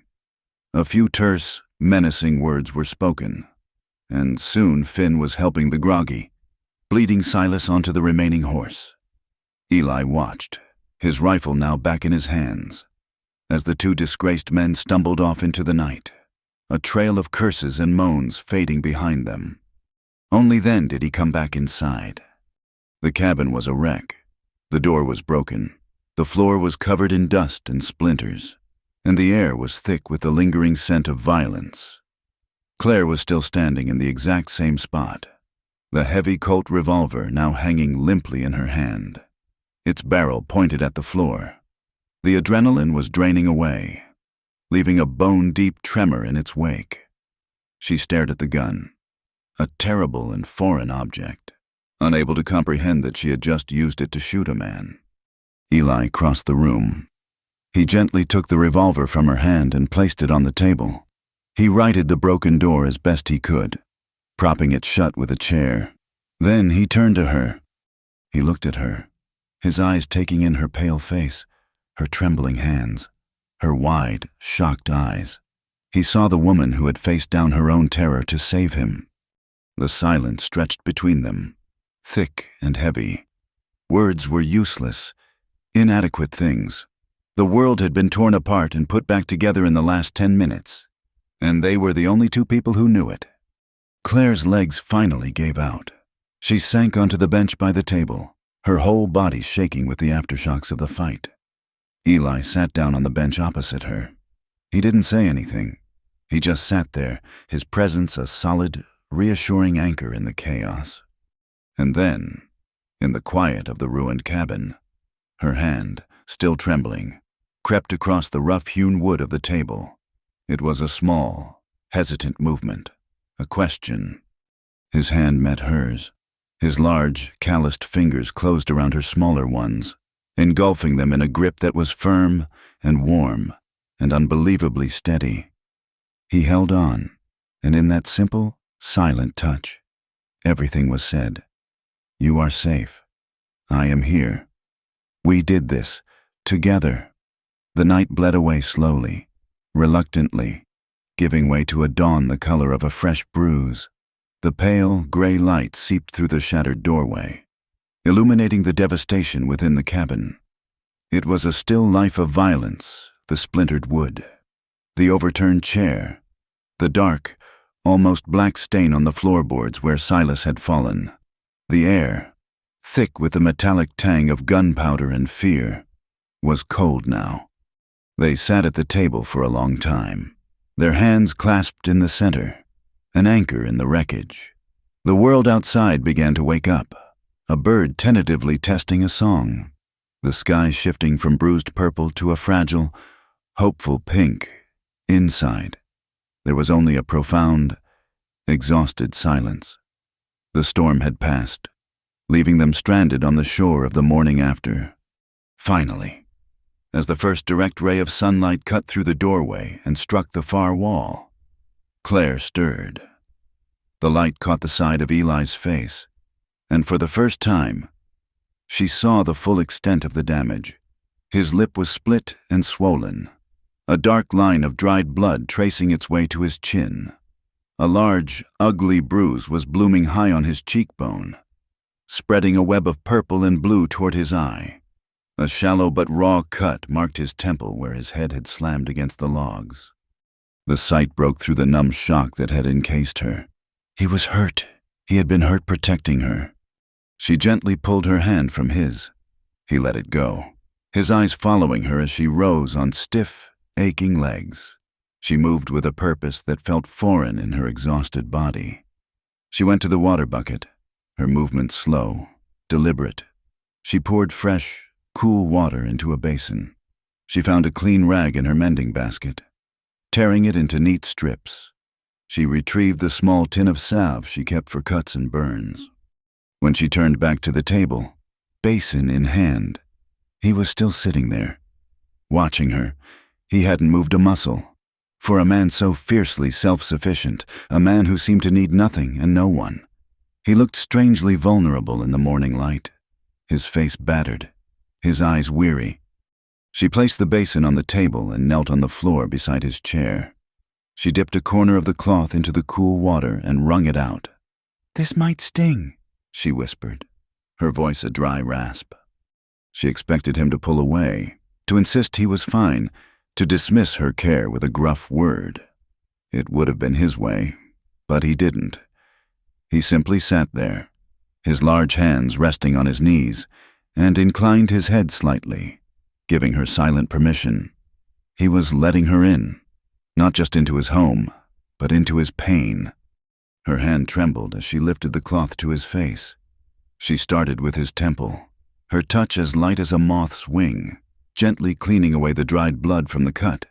He flinched, a barely perceptible tightening of his jaw, but he held still. She worked in silence, her entire focus narrowed to this single, intimate task. She was mending him, just as she had mended his shirts. She cleaned the cut, then applied a thin layer of the soothing, herbal salve. She moved to the ugly bruise on his cheek. Her fingers, light and careful, traced the discolored, swollen skin. This was her fault. This mark was a map of his defense of her. A wave of guilt, sharp and sickening, washed over her. "He was so strong," she murmured, not realizing she had spoken aloud. Her gaze was fixed on the bruise. I thought he was going to—" She couldn't finish the sentence. "He wasn't," Eli said, his voice a low rumble. It wasn't a boast. It was a simple statement of fact, a reassurance. She took a shaky breath and moved on to his split lip. This was the worst of it.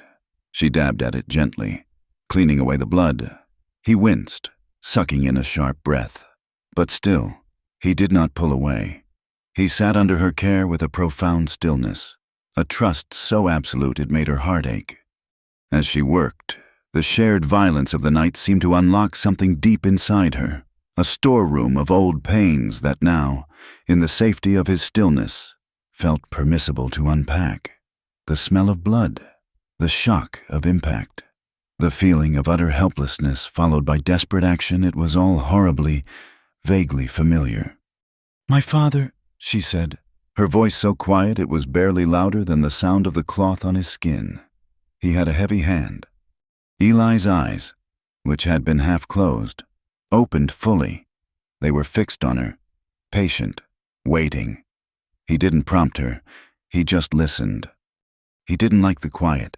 She continued, her own voice a near whisper, a testament to the very thing her father had despised. He was a loud man. He believed that people, like tools, should be useful, and usefulness, to him, meant making noise, doing something you could see. A quiet child was a useless child, a broken tool. She paused in her work, the damp cloth resting against his jaw.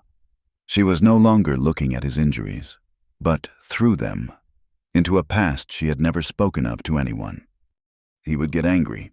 "Why are you just sitting there?" he'd demand. "Speak up, girl. Say something, be of some use." But the louder he got, the quieter I became. The words would just dry up in my throat. I couldn't make them come out. She looked down at her hands, and when I couldn't, he would show me how useless I was. She didn't need to elaborate. The way her voice faltered, the way her shoulders hunched in on themselves, told the rest of the story. She had been punished not for misdeeds, but for her very nature. Her quiet, observant soul had been deemed a flaw, an inadequacy that deserved correction by force. She had learned early, and she had learned well to be safe. She must be invisible. To have value, she must work, prove her utility, and never, ever be a burden. She finished cleaning his lip and set the cloth aside. She sat back on her heels, the silence of the cabin pressing in on her. She had done it. She had told him the ugliest, most fundamental truth about herself. She had shown him the broken parts, the reasons for the quiet, frightened woman he had found in prosperity. She waited for the pity, for the awkward discomfort that always followed such confessions. Eli was silent for a long moment. He didn't move. Then, slowly, he raised his hand. He didn't touch her face, or her hands. He gently, firmly, placed his hand on her shoulder.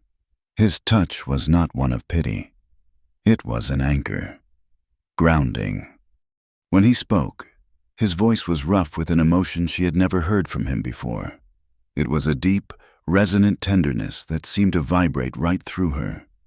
"You're the first person," he said, his gaze holding hers, his thumb rubbing a slow, soothing circle on her shoulder, "to ever make this house feel warm." The word struck her with the force of a revelation. Warm. Not clean, not orderly, not useful. Warm. He wasn't talking about the fire in the stove or the stew in the pot. He was talking about her presence, about the very quietness that her father had tried to beat out of her. To Eli, it wasn't a flaw. It was a gift. It was the thing that had transformed his empty, lonely shelter into a place of peace. It was the most powerful absolution she could have imagined. It did not just erase the sting of her father's cruelty, it refuted its very premise. Her quiet was not her shame. It was her strength. Her value wasn't in what she did, but in who she was. A single, hot tear escaped and traced a path through the grime on her cheek. It was followed by another, and another. It was not the desperate, frightened weeping of her past. It was a quiet, cleansing release, a letting go of a weight she hadn't realized she was still carrying. Eli didn't shush her. He didn't try to comfort her with empty words. He just kept his hand on her shoulder, a steady, solid presence, letting her cry until the tears ran dry. He gave her the dignity of her own grief and the profound gift of his unwavering acceptance. When she was finished, she wiped her face with the back of her hand and gave him a watery, trembling smile. She felt lighter, scoured clean. She rose to her feet. "The door," she said, her voice thick but steady. "We need to fix the door." He stood up with her, his hand falling from her shoulder, but his presence still a comforting shield around her. He looked at the shattered doorway, at the bright, clean light of the new day pouring in. "Yes," he said, his voice returning to its usual quiet evenness. "We do." They stood there for a moment, side by side, looking out at the morning. The battle was over. The ghosts had been faced. The world was broken, but they were whole. And together, in the warm light of the day after the storm, they would begin to rebuild. The new door was made of thicker wood. Eli had spent the better part of 2 days crafting it, his movements patient and precise, his face set in a grim line. Together, they had hung it on new iron hinges he'd forged himself. It was a solid, formidable barrier, a statement carved in wood and iron. The cabin was a fortress once more, but its nature had changed. It was no longer a fortress of solitude, but a fortress of two. In the week following the attack, a new kind of quiet settled over the valley. It wasn't the tentative silence of their beginning, nor the comfortable silence of their middle. It was a silence born of a shared, harrowing truth.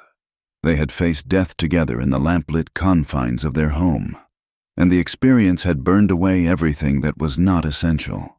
All the small uncertainties, the lingering shadows of their pasts, seemed trivial now, reduced to ash by the heat of the fight. They worked to erase the scars on the homestead. Claire had scrubbed the floorboards until her knuckles were raw, but the dark stain near the hearth remained, a faint, ghostly reminder she no longer tried to remove. It was a part of their story now. Eli had replaced the splintered shutter and reinforced the window frames. They moved around each other with an unspoken, intuitive grace, each anticipating the other's need for a tool, a rag, a cup of water. They were a single, functioning unit, rebuilding their world. The physical act of repair was a balm, with every nail Eli hammered, with every patch Claire sewed onto the curtains that had been torn in the struggle. They were stitching their lives back together, making them stronger than they were before. One morning, the air was crisp and clean, washed by a night of gentle rain. The sun rose into a sky of impossible blue, and the world seemed new, freshly painted.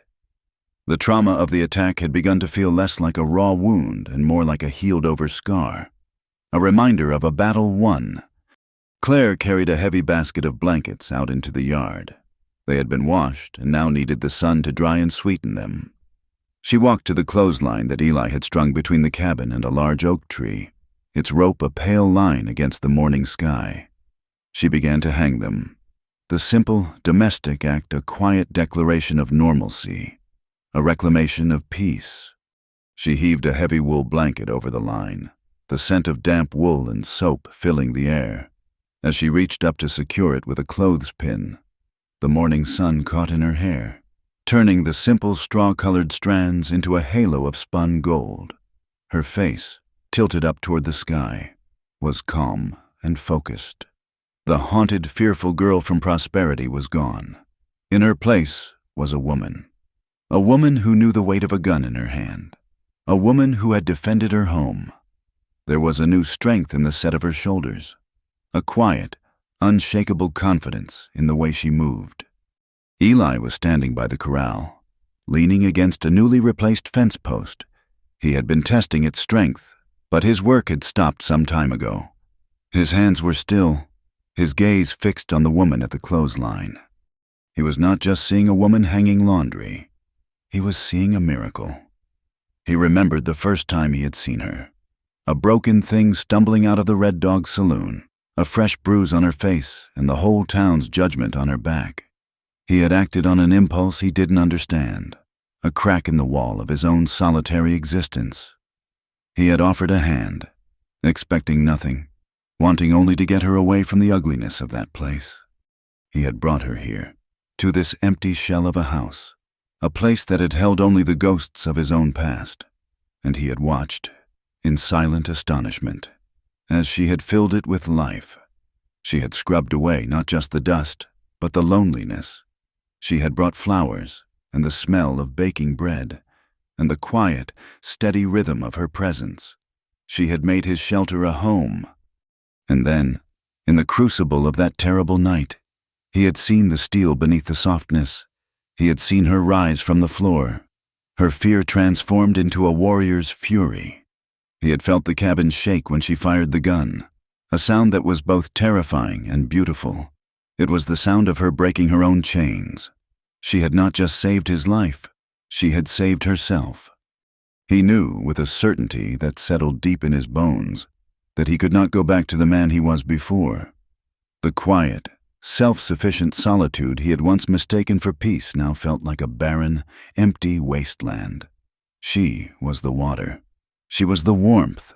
She was the reason the sun felt different this morning. He thought of her confession, whispered in the aftermath of the fight, about her father's cruelty, about her feeling of being useless.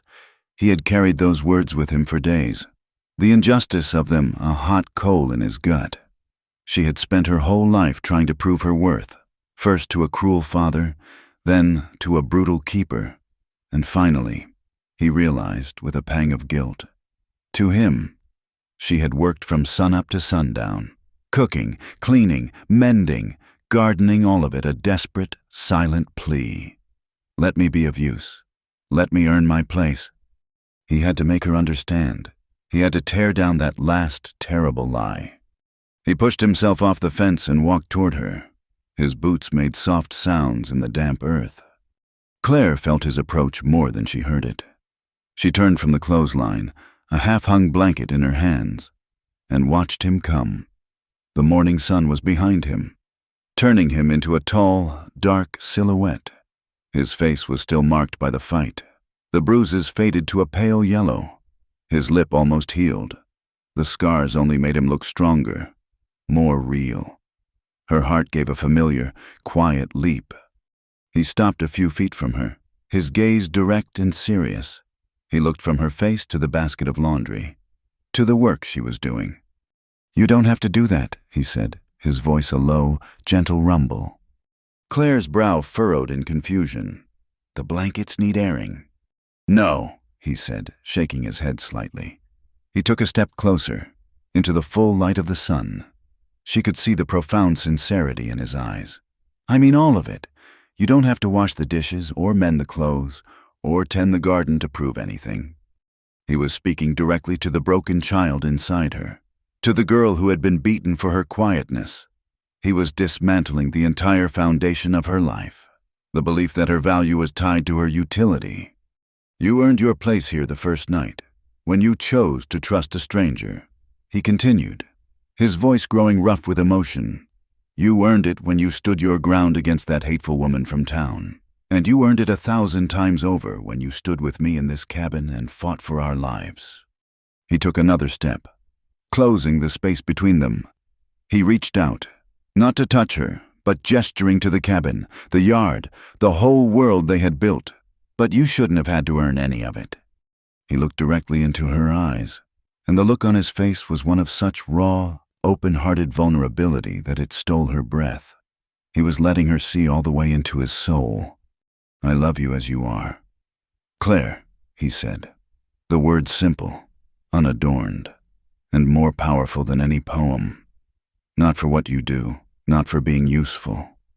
I love you for the quiet. I love you for your strength. I love you." The world stopped. The birdsong, the breeze, the very beating of her own heart seemed to fall silent.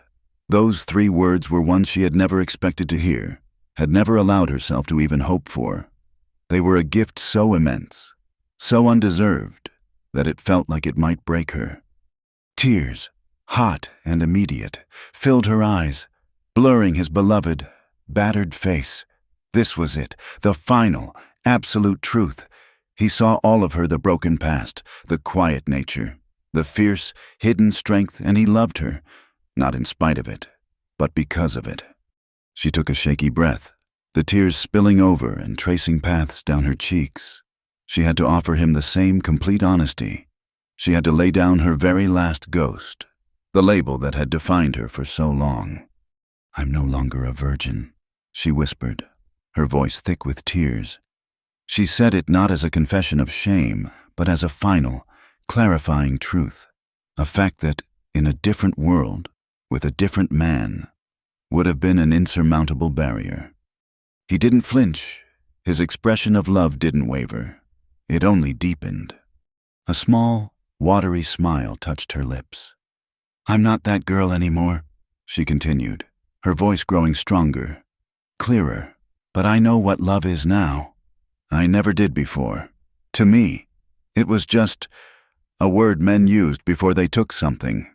But with you, love is a quiet night by the fire. It's a pair of dry boots on a cold morning. It's standing together in the dark when the whole world is trying to break down your door." Her gaze, clear and unwavering through her tears, met his. She had been a piece of property, a stray, a refugee, but he had given her a home, a purpose, and now, a choice. "And I choose you, Eli," she said, her voice ringing with a certainty that came from the very core of her being. "I choose you." He closed the final distance between them. His calloused hands came up to cup her face, his thumbs gently wiping away her tears. He looked at her, his woman, his partner, his home, and in the bright, clean light of the morning, surrounded by the scent of sunshine and clean laundry, he lowered his head and kissed her. It was not a kiss of passion, but of promise, a silent, sacred vow made not in a church, but under the wide-open sky of the world they had built together. It was a kiss that sealed the end of a long, painful journey, and the beginning of everything. Thank you for listening to our story. We'd love to know where you're tuning in from, so please drop a comment below to share your thoughts and connect with fellow fans. If you enjoyed this tale, please subscribe to our channel. Wild West Stories 1850, give this video a like. And consider hitting the hype button to help this story be heard by more people.